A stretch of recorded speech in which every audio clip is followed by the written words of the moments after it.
do to make a good sword. He gets upset, and to make matters worse, the game starts to taunt him too. A tab pops up, calling his sword a cheap piece of shit that can only be made by a novice. Apparently, it's of low quality and it's difficult to use because of its messy state. Seeing this, Zig is even more frustrated, because he knows he won't be able to gloat in front of Pabachi if his work keeps turning out like this. Desperate to make the best sword, Zig gets back to work, and after a while, he notices something very strange. He sees that the latest sword he created has a bunch of blue lines, which baffles him a lot. However, that's not the strangest part, because it appears that the blue lines are actually now on all the swords he made, but they all have a different lining style.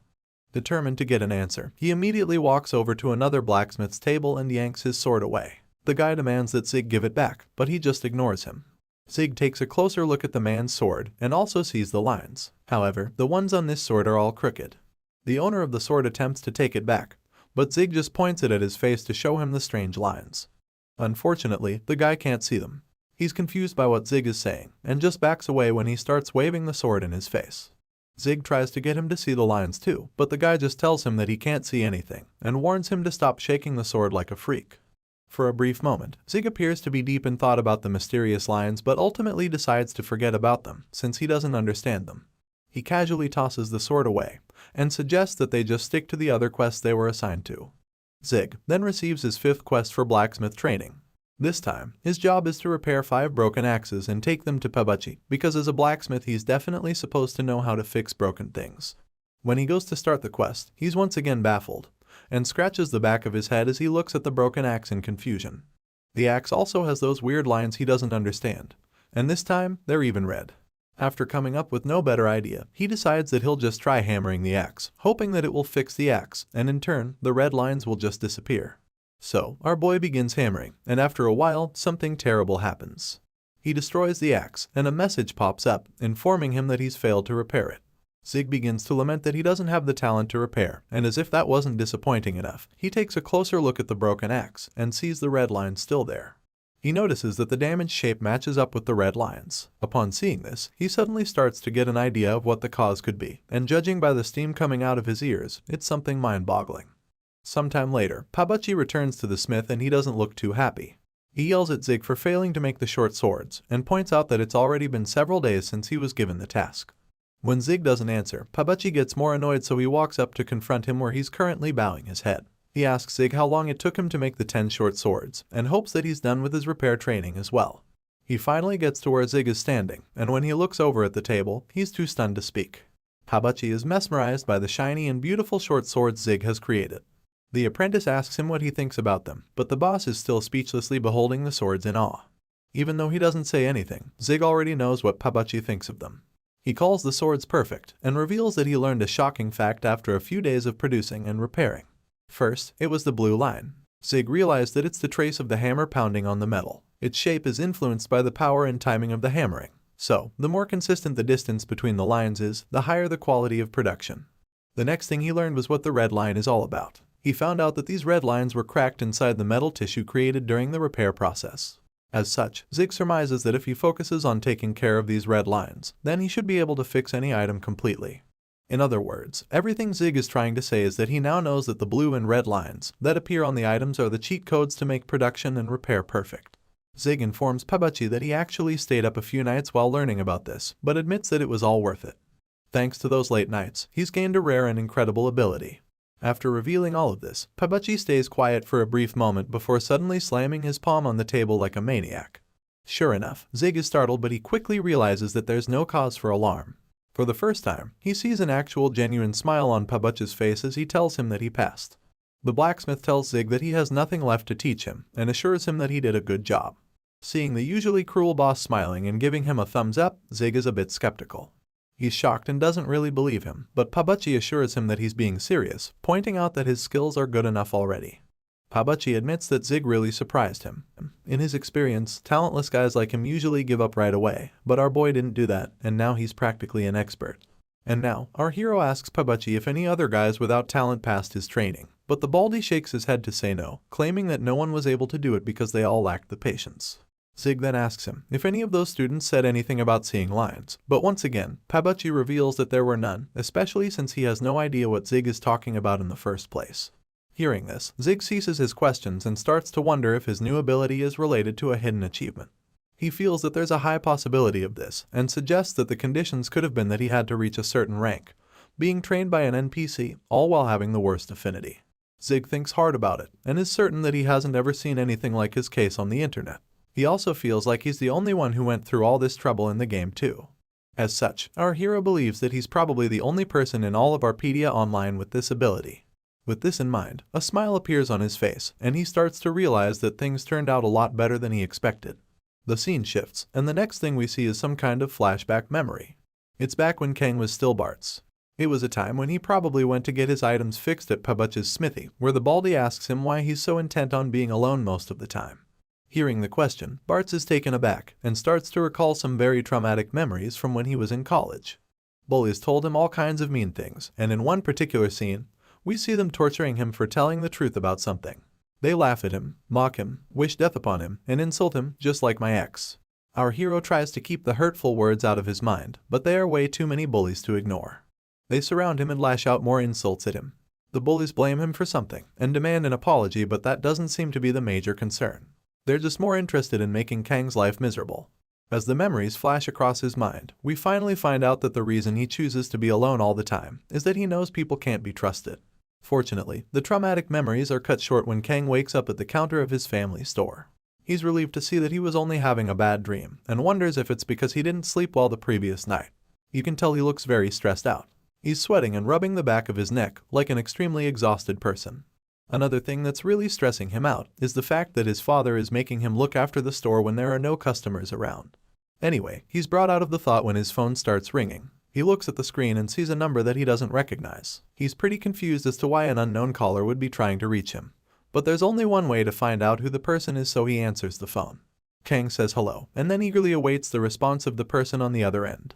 The person finally responds and introduces himself as Young-Ho Shik, who happens to be the customer service manager at DreamMax.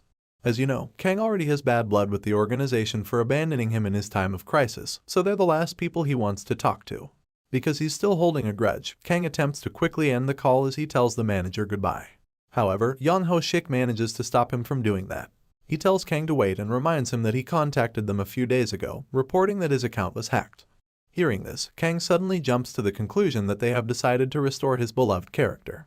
Unfortunately, that's not the case. Young-Ho Shik informs him that according to their company policy, they won't be able to restore Bart's, and my boy's vibrant demeanor suddenly turns gloomy again.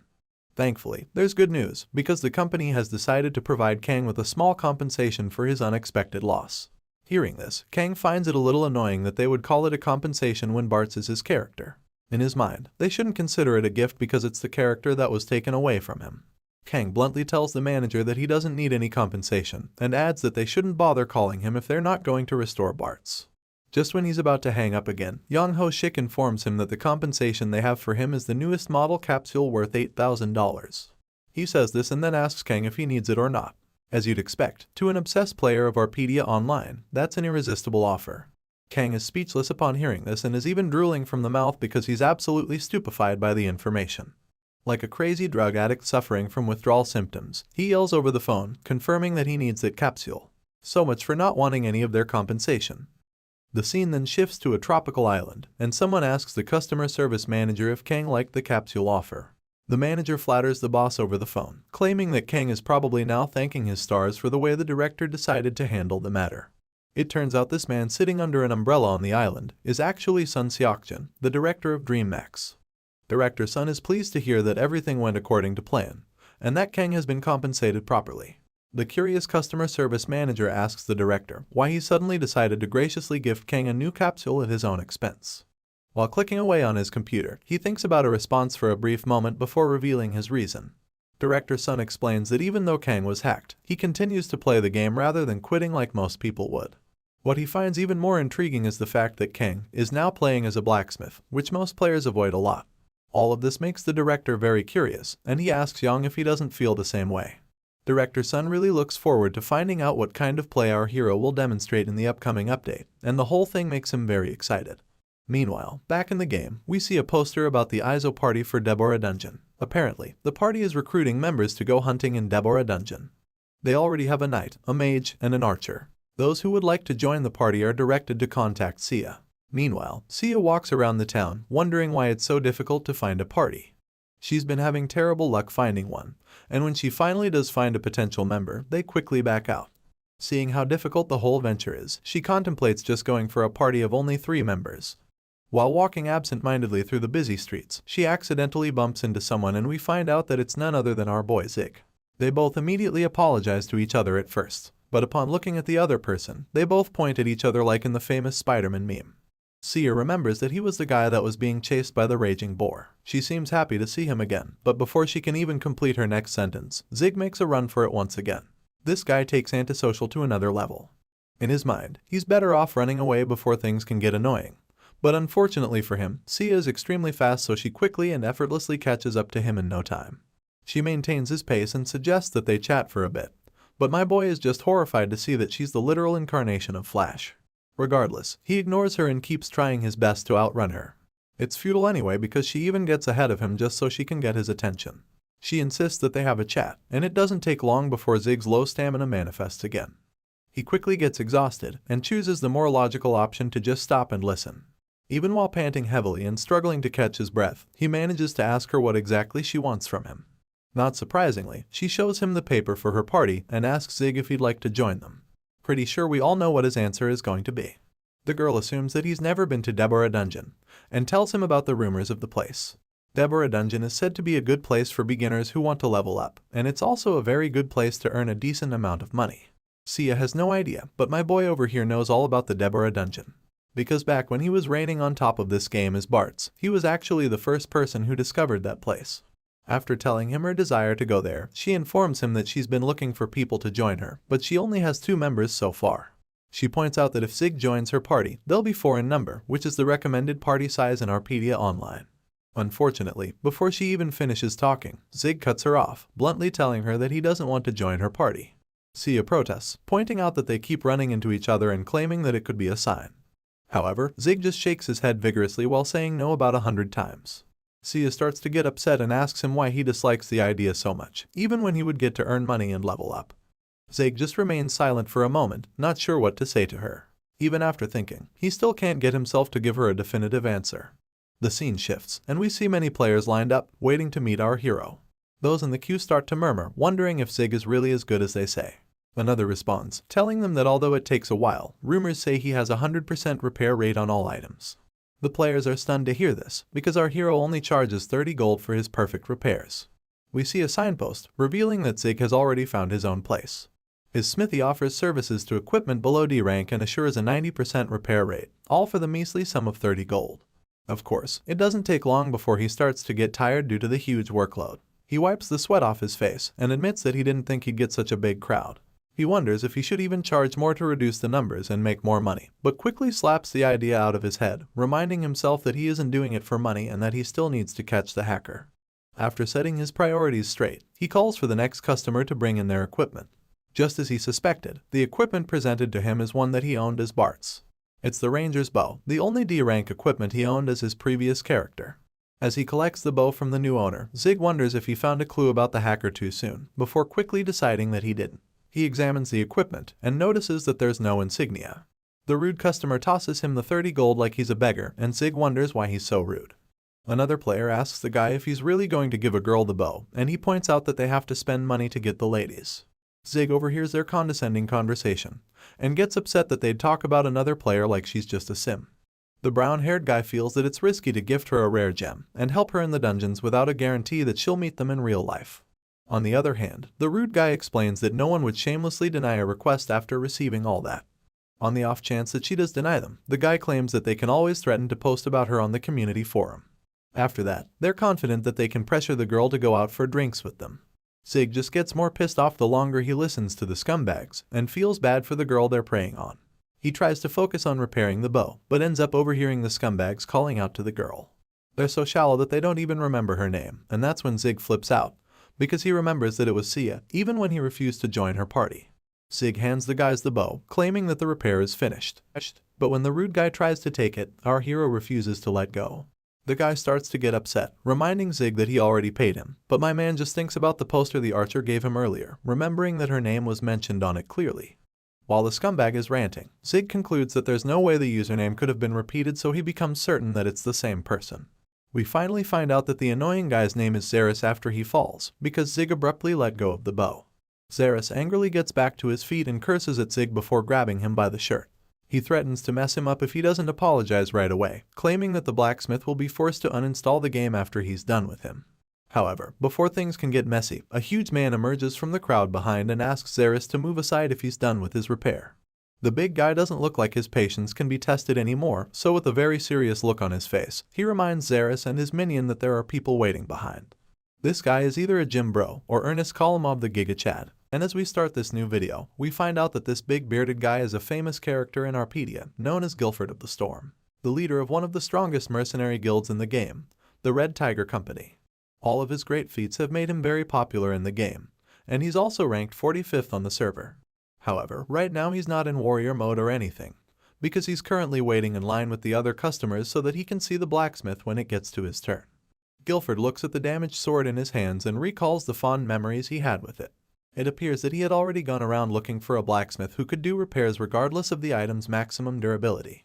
Unfortunately, the blacksmith he went to plainly told him that he can't carry out repairs that guarantee a 10/10 durability.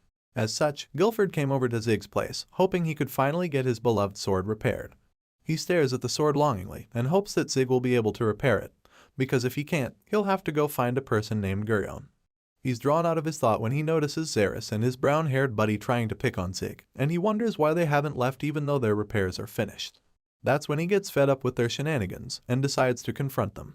Guilford walks up to the guys and tells them to leave if their repairs are finished, pointing out that there are other people waiting in the line. Guilford's red eyes glare at Xeris, and not surprisingly, he's terrified to see the famous Guilford of the Storm standing in front of him. He's confused as to why a ranker would be there. The brown-haired friend is just as terrified, so he tells Guilford that they were just about to leave. Of course, Xeris concurs and nervously admits that they were talking for too long anyway. The cowardly duo jet out of the scene in a flash, telling Guilford to have a good day. Seeing how they behave toward him, Guilford thinks that the guys might have been polite fellows after all. Little does he know, they were just a pair of greasy cowards. Throughout all of this, Zig doesn't even say a word. He just looks down quietly while holding his hammer. He finally looks up when Guilford raises the damaged sword, explaining that it's his favorite sword because he has been with it since he was a beginner in the game. Zig takes a closer look at the sword when Guilford asks him whether he can fix it. The fast-rising blacksmith takes the sword and examines it. He claims that it's possible but asks Guilford to wait a moment.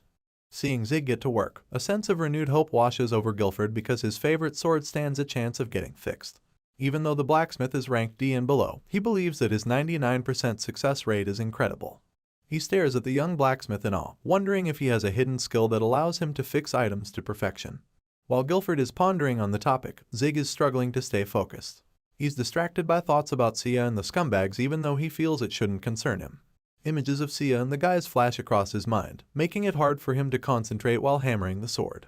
Meanwhile, the big bearded Guilford is still fantasizing about the sword. He even plans to hang it on the guild building once Zig is done with the repairs. Unfortunately, this happy moment turns gloomy when he hears a loud crack. He looks down at Zig's workbench and sees his beloved sword shattered into pieces. Even worse, a tab pops up, informing them that the blacksmith has failed to repair this bloody sword and that it's now in a state of being unusable. Seeing this, Guilford is shocked, horrified, and enraged at the same time. He grabs the handle of the sword after the blade has been broken and angrily demands to know how Zig managed to destroy it. Before he can get any answers, something funny and annoying happens. Sneaky Zig practically disappears because Kang quickly logged out of the game. A tab pops up to inform Guilford about this and he's even more infuriated, so much that he unknowingly breaks off the remaining parts of the sword in his rage. Guilford angrily asks where the bastard blacksmith went, and yells out for him to come back, cursing at him wherever he might be. The scene shifts to someplace in the Rocky Mountains. We see Sia, Xeris, and his fat friend standing in front of a cave. The entrance of the place has chains around it. The three party members stand there in awe as they behold the famous location which was first discovered by Bartz. It's none other than the Deborah dungeon. Sia has never been here, so she's a bit mesmerized by the sight. The two scumbags start to brag about how they've cleared the level several times. They tell her that the dungeon is the lair of the scary witch named Deborah. Deborah is said to have put the entire Barkas kingdom in peril 300 years ago. Xeris assures her that it's just a beginner's level that they can handle and tells her not to be afraid. However, Sia is a bit frightened, especially after the story they just told her, but Xeris just pats her on the shoulder and suggests that they go into the dungeon right away. Before they can get going, someone yells for them to wait. Sia and the guys turn around and are surprised to see that it's the bloody blacksmith, Zig. He pants heavily like he's been running for miles and is pleased to see that he isn't too late. Zig chuckles nervously, asking if he's at Deborah Dungeon. Sia is delighted to see him and addresses him as Mr. Ungrateful Blacksmith. Well, I personally like to call him the bloody blacksmith. Anyways, Zig gets a bit offended by the term, so he snaps at her, asking who she's calling ungrateful. In response to his tantrum, Sia bluntly reminds him that he's the one who ran away without even greeting her when they met earlier, even after she saved his life. Even though she was quite upset before, Sia admits that she's happy to see him again because it means that he changed his mind and is now ready to clear the dungeon with her. She then gladly welcomes him to the party, introducing herself as Archer Sia and stretching her hand out to shake his. Seeing her outstretched hand, Zig becomes nervous again, and he hesitates to shake her hand as if she were a different species and just stares at it with uncertainty. Eventually, he doesn't shake her hand and instead just rubs his head nervously. Zig then introduces himself and shyly pleads with her to take care of him. Hearing this, Sia looks up at him and agrees, asking him to also take care of her. After that, she quickly introduces the bloody blacksmith to the two scumbags named Alden and Zaris. She also informs them that he's the blacksmith she was trying to recruit earlier. The three guys have already met each other before, but the archer doesn't know this. She tells Zig that these scumbags are both skilled players over level 70, and while she is still talking, Alden and Zaris begin to recognize the blacksmith. At this point, Zig already knows that they recognize him because Alden starts whispering into Zaris' ear. They both recognize him as the blacksmith from a while back. When Sia is done with the introductions, Zaris points out that since Zig is a blacksmith, he won't have any battle skills, so he asks the girl if it would be alright to take someone like him along. Hearing this, Sia defends Zig, claiming that he's very strong and that she's even seen it herself. This is the first time Zaris is hearing someone say a blacksmith is strong, so he's pretty skeptical about it. He points out that even if that's the case, a production class character like Zig might be a problem in battle. Just then, our blacksmith reveals that he remembers meeting them at the smithy. Seeing that they're still holding a grudge, he promises to apologize to them for what happened previously, so that they will take care of him during the quest. He starts to invade Zaris' personal space, rubbing himself all over him like a house cat. He tries to calm the scumbag down by massaging his shoulders, and promises that he won't say anything stupid.